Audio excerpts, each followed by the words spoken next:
L'un des membres d'une équipe de tournage attrape le bras d'un mannequin pour le déplacer. Et là, le bras se détache. Il regarde dans sa main, il voit un os humain. Ce n'est pas un mannequin, c'est un cadavre. Un vrai cadavre d'homme, conservé depuis 65 ans, recouvert de plusieurs couches de cire et de peinture phosphorescente qui pendaient là depuis des années, pendant que des centaines de visiteurs passaient devant lui sans se douter de rien.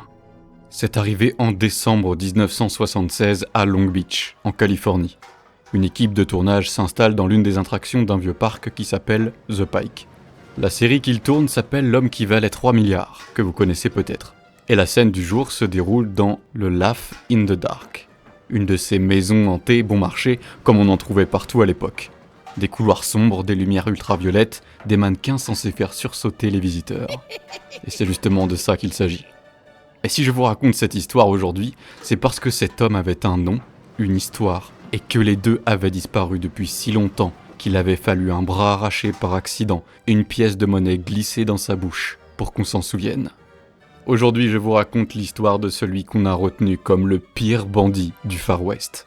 Mais surtout, l'histoire de ce qu'on a fait de son cadavre. Il s'appelait Elmer McCurdy, et c'est l'image que vous voyez en couverture de ce podcast. Bienvenue dans Chronique d'une image. Chronique d'une image. Une photo, une histoire, un mystère. Pour comprendre comment un homme finit suspendu dans une maison hantée de Californie, sans que personne ne sache qui il est, il faut remonter à une petite ville du Maine en 1880, soit presque 100 ans en arrière. Et on va rapidement comprendre que dès sa naissance, son identité est floue. C'est donc dans le Maine, dans une ville de quelques centaines d'habitants, que Sadie McCurdy, 17 ans, se retrouve enceinte sans être mariée. Pour ce qui est du père, on ne saura jamais vraiment qui c'était. Certains historiens avancent le nom d'un cousin de la famille, mais rien ne le confirme. Et Sadie elle-même n'a jamais dit clairement qui c'était. Ce qui est sûr, c'est qu'elle est très jeune, qu'elle est seule, et qu'en 1880, une grossesse hors mariage, c'est un scandale qui peut ruiner une réputation, voire même une vie entière. Alors la famille arrange les choses, à leur manière. Le frère de Sadie, George, et sa femme Hélène vont adopter l'enfant. Donc concrètement, la tante du bébé devient sa mère par adoption, et sa mère devient sa tante. Ouais, plutôt étrange comme manière de faire. Mais vous allez le voir, cette histoire est folle de bout en bout. Elle meurt à 10 ans, quand George, son père adoptif, et donc son oncle, meurt de la tuberculose. C'est dans les jours qui suivent que Sadie lui dit la vérité, qu'elle est sa mère et non sa tante, et que son vrai père, elle ne peut pas ou ne veut pas le nommer. On rapporte qu'elle meurt encaisse très mal le choc. Bon, il faut dire que le gosse a 10 ans, tout ce qu'il pensait savoir de sa famille, donc sa propre identité, s'écroule. Les témoignages de l'époque le décrivent comme un gamin qui devient agité, difficile, voire même incontrôlable, et qui commence à boire dès l'adolescence. Et qu'il ne s'arrêtera pas vraiment de le faire. Il apprend tout de même la plomberie. Il est suffisamment sérieux pour que ça marche un certain temps, jusqu'à ce que l'entreprise qu'il emploie fasse faillite quelques mois plus tard. Il enchaîne ensuite des petits boulots, mais ses problèmes d'alcoolisme sabotent chacun d'eux. Il perd un emploi, il repart, il en trouve un autre, et il le perd aussi.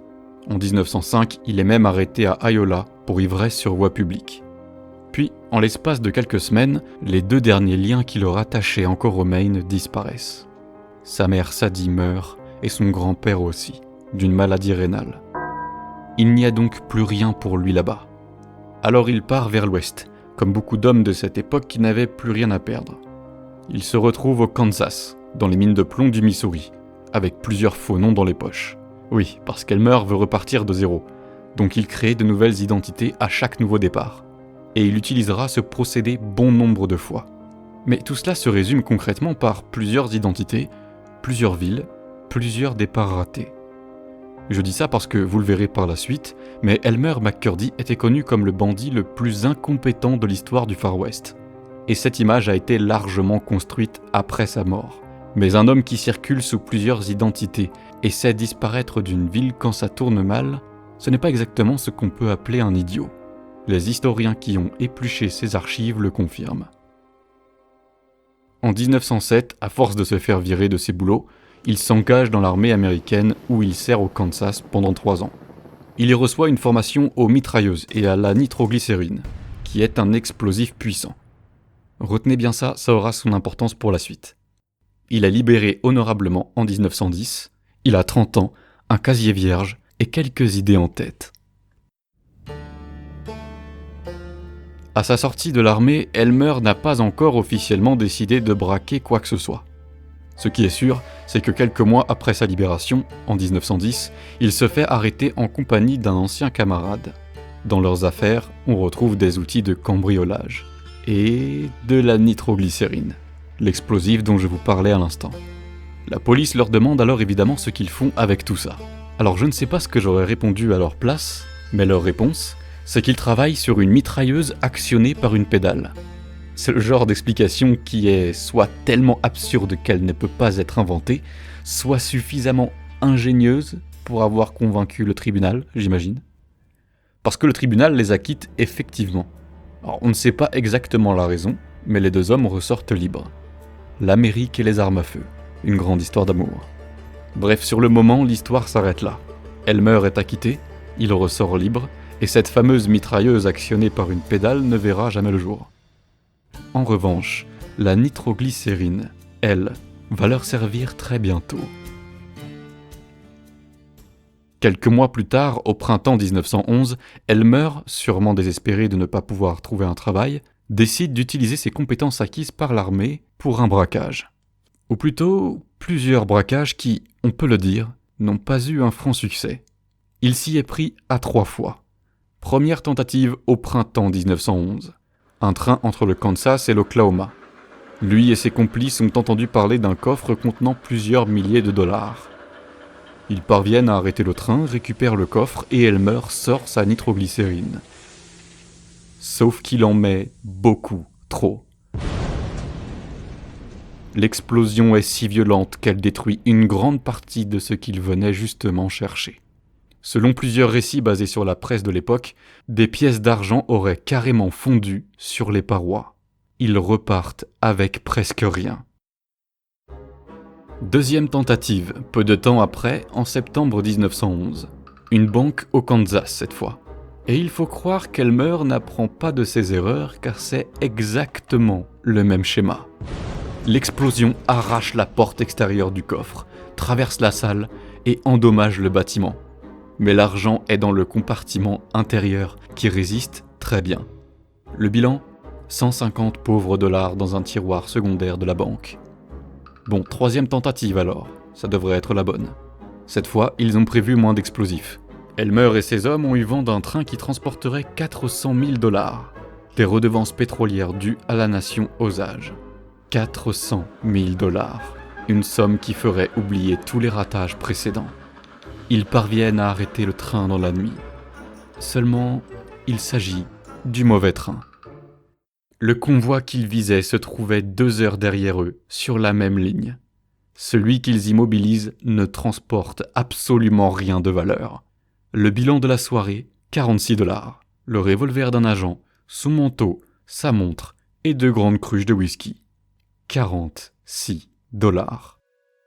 Vous comprenez sûrement maintenant d'où lui venait sa réputation du pire bandit du Far West. Mais sur la tête d'Elmer, à ce moment-là, il y a tout de même une prime de 2000 dollars. Alors il se réfugie dans une grange dans les collines Osage, chez un ami. Il paraît même qu'il boit le whisky volé. L'examen de son corps, qui aura lieu 65 ans plus tard, montrera qu'Elmer était déjà très malade. Ses poumons étaient sévèrement atteints, et les médecins légistes évoqueront notamment une pneumonie. Dans quel état se trouvait-il au moment de la fusillade qui va suivre ? Impossible de le dire avec certitude. Mais il n'était probablement plus en état de fuir sérieusement. Le 7 octobre 1911, des hommes de loi remontent sa trace jusqu'à la grange. Une fusillade éclate. Elle dure, selon les récits, près d'1 heure. Et quand tout s'arrête, Elmer McCurdy est mort. Il a 31 ans. Et c'est maintenant que son histoire commence vraiment. Le corps est transporté à Pawhuska, en Oklahoma, chez un entrepreneur de pompes funèbres qui s'appelle Joseph Johnson. Johnson fait ce qu'on fait avec un corps non réclamé à l'époque. Il l'embaume et il attend que quelqu'un se présente pour le lui remettre. Ce qui est moins habituel, c'est la quantité de solutions arsenicales qu'il utilise. Les analyses effectuées 65 ans plus tard retrouveront des concentrations d'arsenic dans tous les tissus. Poumons, peau, cœur, os, cerveau. Plusieurs centaines de fois supérieures à ce qu'on trouve normalement dans des corps embaumés de la même période. Le résultat de cette générosité, c'est que le corps ne se décompose pas. Il se momifie. Et en quelques mois, il est si rigide qu'il tient debout, tout seul. Et bien sûr, personne vient réclamer le corps. Pas de famille, pas d'amis, pas de complices. Johnson a fait son travail et il n'a pas été payé. Et il refuse d'enterrer un homme à ses propres frais. Alors il prend une décision qui en dit beaucoup sur l'Amérique de 1911. Il va faire d'Elmer une attraction. Aujourd'hui, ça paraît complètement fou, mais il faut comprendre qu'à cette époque, exposer le corps d'un hors-la-loi mort n'avait rien d'une aberration. C'était une pratique presque ordinaire. On exposait les corps des bandits dans les villes qu'ils avaient héroïsées pour montrer que la loi avait gagné, pour dissuader les imitateurs et parce que les gens voulaient voir ça. Jesse James, qui est sans doute le bandit du Far West le plus connu, avait été photographié après sa mort et les photos avaient circulé dans tout le pays. Les corps de plusieurs membres du gang des Dalton avaient été alignés dans la rue de Coffeyville après la fusillade de 1892 pour que les habitants puissent passer les regarder. Tout ça pour vous dire que la mort d'un bandit était une performance et les vivants en tiraient profit. Et Elmer ne fait pas exception. Johnson l'habille, lui pose un fusil dans les mains, le redresse dans un coin de la salle funéraire et pour quelques cents, les gens peuvent venir le regarder. Il appelle son attraction « The Bandit Who Wouldn't Give Up », le bandit qui refusait de se rendre. C'est dans ce contexte qu'est prise la photo que vous voyez en image de couverture de cet épisode. Une photo post-mortem officielle prise peu après sa mort. Elmer y regarde l'objectif, fusil à la main. On pourrait presque croire qu'il est encore vivant. Et au vu de la quantité d'arsenic utilisée pour l'embaumer, on comprend pourquoi. Et justement, Johnson avait compris quelque chose. Cette image valait de l'argent. Les gens viennent. Pendant 5 ans, les curieux défilent dans la salle funéraire et Johnson encaisse. Il refuse même plusieurs offres de rachat. Pour une seule et une bonne raison, Elmer est très rentable. Jusqu'en octobre 1916, où 2 hommes se présentent. Ils se disent les frères d'Elmer, venus depuis la Californie pour lui offrir enfin une sépulture digne. Ils ont les autorisations du shérif et d'un avocat. Johnson leur remet alors enfin le corps. Sauf que Elmer n'avait pas de frères. Ce sont James et Charles Patterson, propriétaires du Great Patterson Carnival Show. Ils avaient entendu parler de l'attraction, qui commençait à faire parler d'elle. Ils avaient fait les démarches pour paraître crédibles et étaient venus chercher à récupérer quelque chose de rentable pour le mettre dans leur propre parc d'attractions. Le corps ne prend donc pas la route d'un cimetière californien. Il part en direction d'Arkansas City, au Kansas, pour rejoindre le circuit des fêtes foraines. Ce que les Patterson font d'Elmer, c'est d'abord lui donner un nouveau nom. Un nom plus vendeur. Ce bandit who wouldn't give up, le bandit qui refusait de se rendre, était encore ancré dans une histoire à peu près réelle qu'on racontait aux visiteurs. Un bandit qui change d'identité, une fusillade, une grange et une mort documentée. Celle que je vous ai racontée juste avant. Ce qui ressemble davantage à une légende, c'est le nouveau nom qu'il lui donne. The Outlaw Who Would Never Be Captured Alive.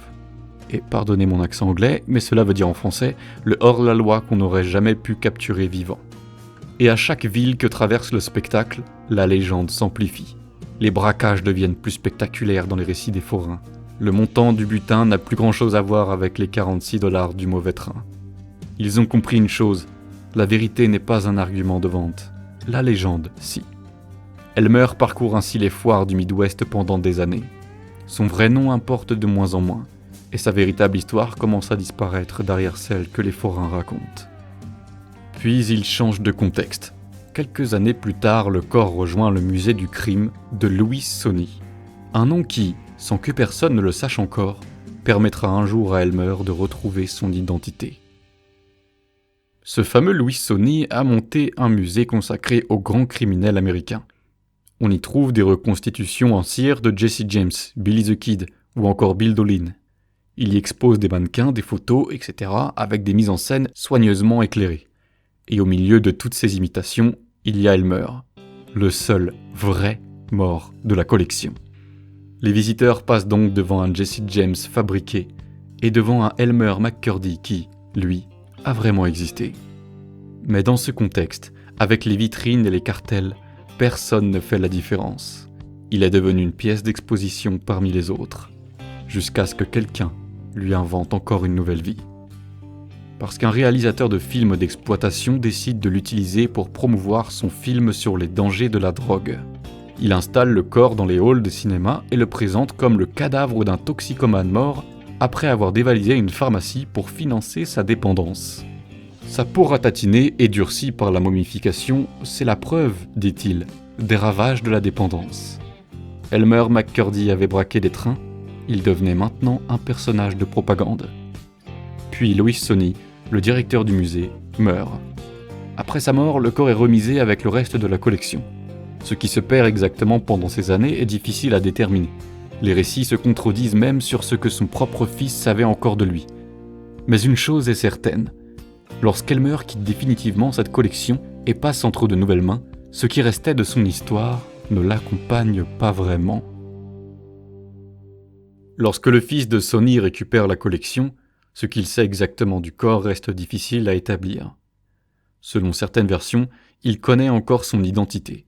Selon d'autres, il le prend déjà pour un simple mannequin. C'est à partir de cette période que la trace devient réellement trouble. Le corps est prêté, revendu, et dans chaque transaction, l'histoire se perd un peu plus. Les témoignages recueillis sur cette période divergent, mais la version la plus courante est la suivante. Le corps est prêté à une attraction foraine et une tempête le mutile. Plusieurs doigts, des orteils et le bout de ses oreilles auraient été arrachés. Son propriétaire de l'époque le juge trop abîmé pour être présentable dans son musée. Il vend alors Elmer à deux hommes qui gèrent une attraction à The Pike. On rappelle qu'à ce moment-là, l'origine du corps est totalement nébuleuse. Et puisqu'il est entreposé dans un musée avec des mannequins, les forains de The Pike le considèrent sûrement comme un mannequin. Et ils se disent qu'il aurait parfaitement sa place dans une attraction horrifique. Logique. Alors quand les forains lui percent le pied pour y fixer un mécanisme qui fera tressaillir le corps dans la maison hantée, où il servira de mannequin, il raconte qu'un liquide jaunâtre et visqueux en sort. 65 ans après sa mort. Ça aurait dû leur mettre la puce à l'oreille. Mais non. Le duo finit par ne plus payer son loyer et l'attraction ferme. Les propriétaires du parc récupèrent le contenu. Elmer passe ensuite une année entière dans le placard d'un électricien du Pike. Jusqu'à ce que quelqu'un décide de le ressortir. Alors je sais, ça devient difficile à suivre. Mais ne vous en faites pas, on en revient bientôt au moment qui nous intéresse. La personne qui le sort de son placard le recouvre d'une épaisse couche de peinture orange fluorescente. Il lui passe une corde autour du cou et le suspend dans le couloir de l'attraction. Une maison hantée bon marché avec des lumières ultraviolettes et des mannequins censés faire peur aux visiteurs. Sous les UV, la peinture orange brille dans le noir. Elmer brille dans le noir. Pendant des décennies, les gens avaient payé pour regarder un véritable cadavre en sachant exactement ce qu'ils avaient devant eux. C'était même précisément ça, l'attraction. La gêne, le frisson, l'impression d'être face à un vrai mort. Désormais, des centaines de visiteurs passaient devant le même corps en croyant voir un faux. Jusqu'au jour où quelqu'un lui arrache un bras. On est en décembre 1976, un technicien de l'équipe de tournage saisit le mannequin pour le déplacer, le bras se détache. Il regarde dans sa main et il voit un os. C'est la scène par laquelle on a commencé cet épisode. Ce qui suit va très vite. La police arrive, le corps est décroché et ce soir-là, il quitte la fête foraine pour la dernière fois. Il est transporté au bureau du médecin légiste du comté de Los Angeles et enregistré comme John Doe numéro 255. Alors pour ceux qui ne le savent pas, John Doe c'est le nom qu'on donne aux inconnus non identifiés aux États-Unis. Elmer, qui avait circulé sous plusieurs faux noms, de son vivant, venait d'en trouver un dernier. L'autopsie commence. Il faut d'abord traverser plusieurs couches de cire et de peinture pour accéder au corps. Ce que les légistes trouvent dessous, c'est un homme entièrement momifié. Les organes sont durs comme de la pierre, mais conservés de façon étonnante au niveau microscopique. Il y a des traces d'une première autopsie, des incisions d'embaumement et une blessure par balle dans la poitrine. Et des concentrations massives d'arsenic dans tous les tissus, plusieurs centaines de fois supérieures à ce qu'on trouve dans les corps embaumés de la même période. Cet homme avait été préparé très longtemps auparavant, avec des méthodes qui n'existaient plus depuis les années 30. Puis le légiste ouvre la bouche du corps. Il y trouve deux choses. Premièrement, un penny américain, une pièce d'un cent datée de 1924. Et deuxièmement, un billet de caisse portant le nom du musée du crime de Louis Sony, à Los Angeles. Avant de vous dire ce que ça révèle, il faut comprendre comment cette pièce s'est retrouvée là. Depuis les premières années de son exposition, les visiteurs avaient pris l'habitude de glisser leur monnaie directement dans la bouche ouverte du mort. Mais cette pièce-là datait de 1924, soit 8 ans après que Johnson s'était emparé du corps. Elle avait donc été déposée après la salle funéraire de l'Oklahoma, à une époque où Elmer parcourait déjà les foires, une époque où les gens savaient encore exactement ce qu'ils regardaient. Un vrai mort. Cette pièce avait été glissée là par un inconnu qui connaissait encore l'histoire, et elle était restée là pendant toutes les décennies où cette histoire s'était perdue.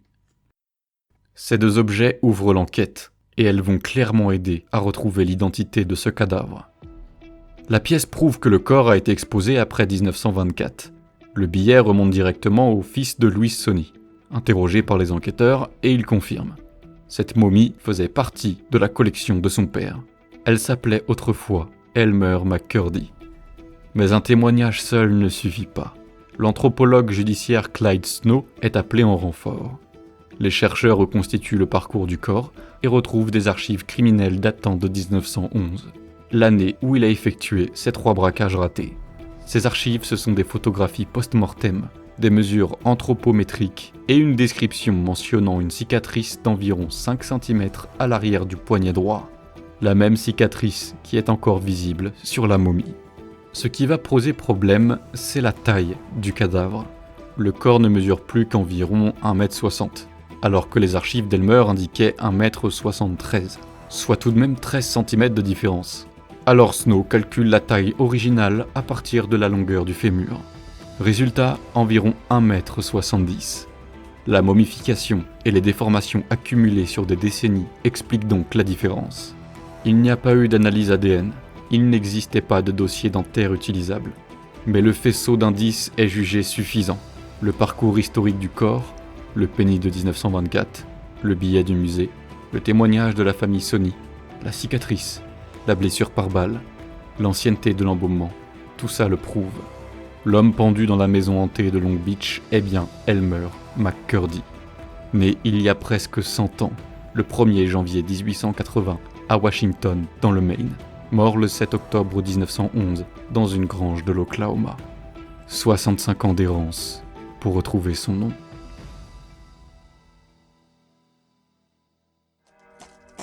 Le 22 avril 1977, un corbillard noir tiré par des chevaux traverse lentement la ville de Guthrie, en Oklahoma. Derrière lui, des cavaliers, des voitures d'époque et des habitants venus assister à un enterrement qui aurait dû avoir lieu 65 ans plus tôt. Glenn Jordan, directeur de l'Oklahoma Historical Society, prend la parole pour rappeler une chose simple. C'est un homme qu'on enterre. Elmer repose aujourd'hui dans la section du cimetière de la ville réservée aux hors-la-loi, à quelques mètres de Bill Dollin, chef du Wild Bunch, autrement plus célèbre et autrement plus prospère. Et on a coulé une épaisse couche de béton au-dessus de son cercueil, pour que cette fois, personne ne puisse venir chercher Elmer Joseph McCurdy. Vous venez d'écouter Chronique d'une image. Comme toujours, je vous laisse les sources et les photos sur le site internet. Merci de m'avoir écouté et merci à celles et ceux qui s'abonnent, partagent et commentent. Vous aidez vraiment la chaîne. En attendant, je vous dis à bientôt pour une nouvelle image, une nouvelle histoire, un nouveau mystère.